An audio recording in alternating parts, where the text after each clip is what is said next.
Sir, Bengal में हिंसा का मामला सामने आया है जिसमें एक कार्यकर्ता ने कहा है कि उसकी मां और उसको घर में घुसकर जो है बुरी तरह पीटा गया। उसका सिर्फ यही दोष था कि वो बीजेपी को सपोर्ट कर रहा था। किस तरीके से देखेंगे इस हिंसा को?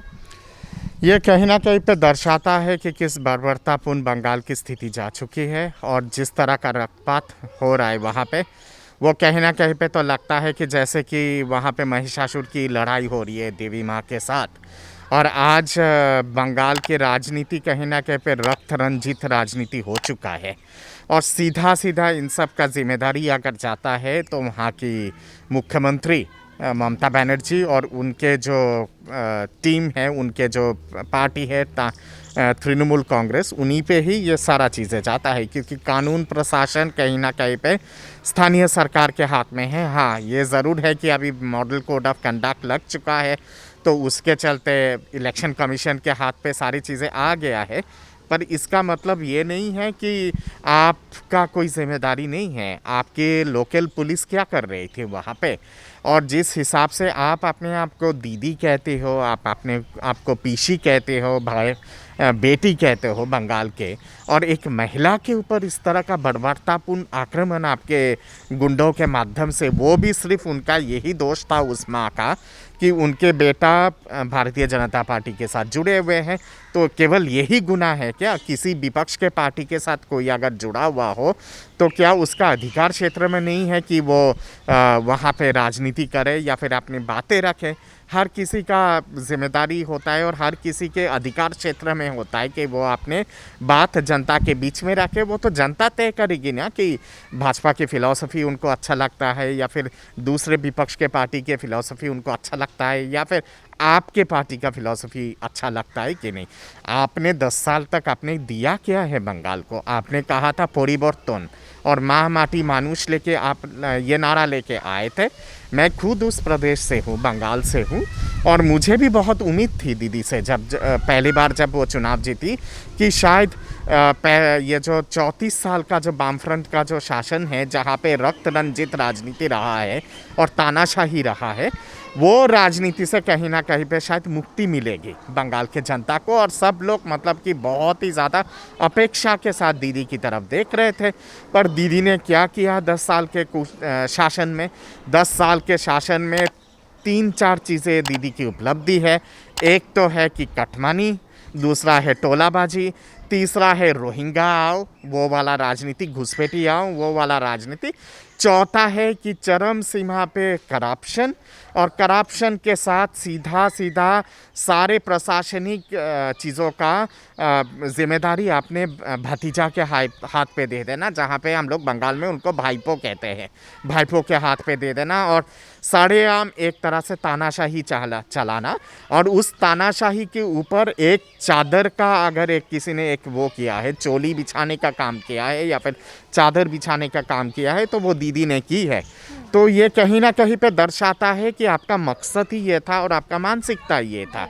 दीदी, आपने कहा था कि मैं तो बंगाल की भूमि की बेटी हूँ, मैं बंगाल की भूमि की दीदी हूँ।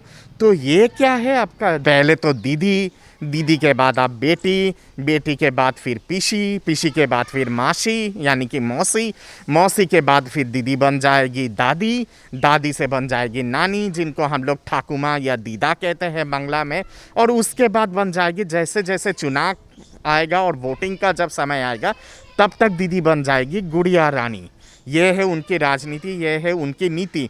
अरे दीदी, आपने सारे आम आपने कहा था कि रोहिंगा जो बंगाल में आए हुए हैं, रोहिंगा को केंद्रीय सरकार ने जब ये मुद्दा उठा था, सीएए का मुद्दा, और केंद्रीय सरकार ने जब कहा था कि सारे घुसपैठी जितने हैं सब घुसपैठियों को एक एक करके बाहर किया जाएगा, तब आपने क्या कहा था? रोहिंगा तो जावे हमारे लाशेर ऊपर दिए, यानी कि मेरे लाश के ऊपर से रोहिंगा को भेजना पड़ेगा।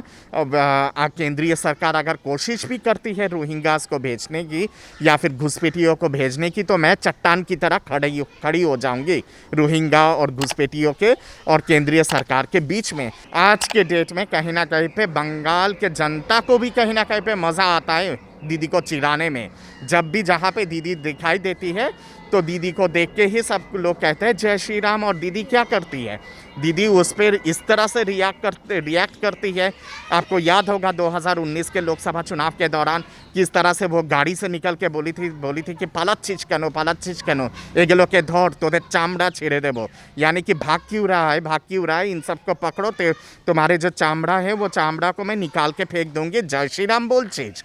तो यही कहीं ना कहीं पे नीति तो दर्शाता है कि दीदी की जो नीति है केवल वो तुष्टीकरण की नीति है और उसके सिवा कुछ नहीं है।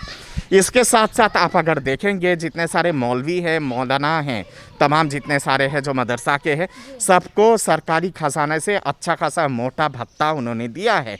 और उससे भी जी इनका भरा नहीं है, तो आज के डेट में फिर वो एक मोटा सा भत्ता देने की कोशिश कर रहा है। और अभी शायद उनके किसी मंत्री ने कहा है कि अगर हम लोग चुनाव जीतते हैं तो और बढ़ा देंगे मुआवजा मौलवियों के लिए। चुनावों से पहले उन्होंने पुरोहितों का भत्ता भी दे दिया है, यानी कि तुष्टीकरण की राजनीति की जा रही है, इस दल को भी अपने में शामिल करने की कोशिश की जा रही है। नहीं, जहाँ मंदिरों के पंडितों की जहाँ बात आती है, पुरोहितों की जहाँ बात आती है, पहले तो कभी नहीं दिया है भत्ता उन्होंने। और जब भत्ता उन्होंने दिया तो कितना दिया, वो मात्र 1000 रुपये दिए हैं। और मौलवियों का भत्ता कितना है, 4000 5000 के आसपास है।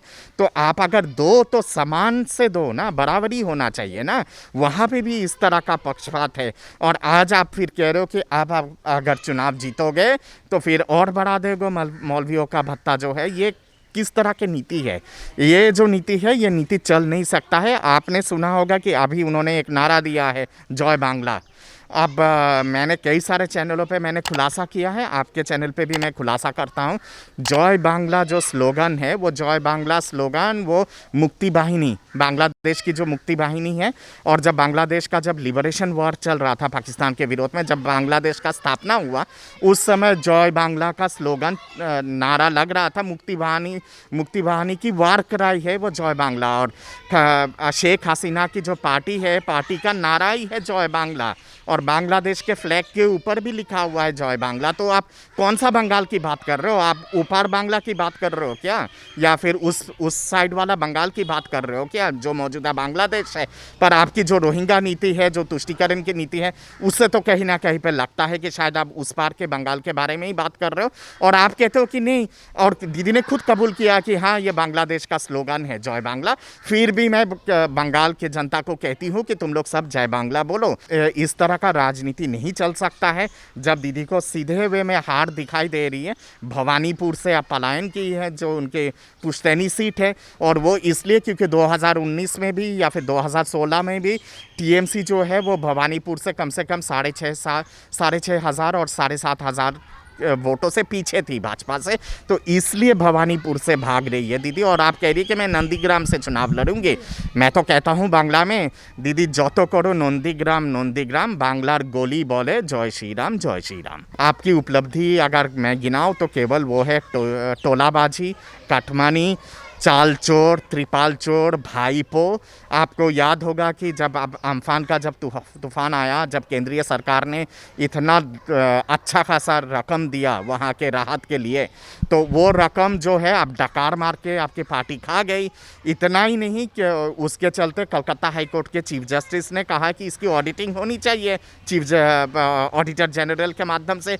आप डर के मारे सीधे आप सुप्रीम कोर्ट गए और उस पर जाके स्टे ऑर्डर लगा दिए कलकत्ता हाई कोर्ट के डिसीजन पे। आपकी अगर इतनी ही साफ सुथरी राजनीति है आपकी पार्टी की, तो आपको किस चीज़ का भय था? आमफाम का जो पैसा जो केंद्रीय सरकार ने जो दिया था, मोदी जी ने जो दिया था, उस चीज़ को लेके कौन सा भय था आपका? भय तो तभी होता है ना जब वहाँ पे खोट हो और या फिर सही तरह से इस्तेमाल ना किया हो, और इसीलिए आप सुप्रीम कोर्ट भागे थे। फिर उसके साथ साथ लॉकडाउन के दौरान तमाम जितने सारे केंद्रीय सरकार ने, मोदी जी ने जितना सारा राशन भेजा था फ्री में जनता के लिए, चावल हो या फिर गेहूँ हो या फिर दाल हो या फिर तेल हो, सारे चीज़ें तो खा गए। और उसी के चलते हर कोई गली गली में बंगाल में बोलता है त्रिपाल चोर, चाल चोर, तेल चोर, तमाम तरह के चीज़ें। ऐसे नारे क्यों लग रहे? इसलिए तो लग रहे क्योंकि आपने सारी चीज़ें, आपके कार्यकर्ताओं ने चोरी किया है। और उसके साथ साथ गुंडागर्दी, दहशतगर्दी, कत्लेआम, ये तमाम चीज़ें अगर देखा जाए, सारी चीज़ों का श्रेय कौन देता है? श्रेय देता है आपका भाईपो। आपके जो वो हैं भाई के जो बेटा है वो ही देता है, वो सारी चीज़ अभिषेक वही सारी चीज़ें देता है, आरोप लगता है इस तरह का उनके ऊपर। और शायद उन्हीं के अंडर में ये तमाम जितने सारे गुंडे तत्वों के जो लोग हैं वही लोग उनके भतीजा के अंडर में काम करते हैं, ये भी आरोप लगता है। तो इतना ही अगर बेदाग हो तो आप सीधा कहो ना कि हाँ जज से इसकी कार्रवाई हो जाए अभिषेक के एक्टिविटीज़ के बारे में, और दूध का दूध पानी का पानी साफ हो जाएगा। तो इतना भय जब आपको है चीज़ों को लेके, इसीलिए आपके अंदर इतनी बौखलाहट है और इसीलिए आप इस तरह के राजनीति कर रहे हो। दुर्भाग्यपूर्ण कहना पड़ता है कि परिवर्तन की राजनीति के बारे में आपने कहा था, माँ माटी मानुष का बात आपने किया था। माँ का तो कोई सम्मान रहा नहीं है, वह महिलाएं वहाँ पे सुरक्षित नहीं है। आए दिन वहाँ पे बलात्कार होता है, मॉलेस्टेशन होता है, सेक्सुअल हैरासमेंट होता है, कोई भी महिला वहाँ पे सुरक्षित महसूस नहीं करती है। माटी की जहाँ बात आती है, माटी तो लाल लाल हो चुका है राजनीतिक हिंसा के चलते और रक्त रंजित राजनीति के चलते। और मानुष को तो आपने एकदम कीड़े मकोड़े की तरह आपने पूरा ट्रीट करके रखा है। तो कहाँ गया आपका माँ, कहाँ गया आपका माटी और कहाँ गया आपका मानुष? और परिवर्तन, ये परिवर्तन आपको लाना था क्या दीदी? ये परिवर्तन अगर आप लाना चाहते थे और यही अगर आपका मीनिंग है परिवर्तन का, तो बंगाल के सारे जनता आपको कर रही है नमस्कार और कह रही है कि दीदी टाटा बाय बाय, ए बार तुम्ही विदाई नाओ। 19 हाफ 21 साफ, यानी कि 19 में आधा तो चला ही गया था, 18 कमल खिल गया था, अब 21 में पूरा साफ हो जाएगा और पूरा कमल खिल जाएगा। और लहर जिस तरह का चल रहा है, मैं दावे के साथ कह सकता हूँ, क्योंकि मैं राजनीतिक चीज़ों पे बहुत दिनों से मैं विश्लेषण कर रहा हूँ और आकलन कर रहा हूँ। मुझे जिस तरह का लहर दिखाई दे रहा है बंगाल में, अब जन जन बंगाल के कह रहा है कि चुपे चुपे कमल छाप, चुपे चुपे भाजपा। और बंगाल की भूमि, बंगाल के माटी, बंगाल के नदी, बंगाल के पेड़, बंगाल के पौधे, बंगाल के धान के खेत, हर कोई कह रहा है जय श्री राम, जय श्री राम, जय श्री राम।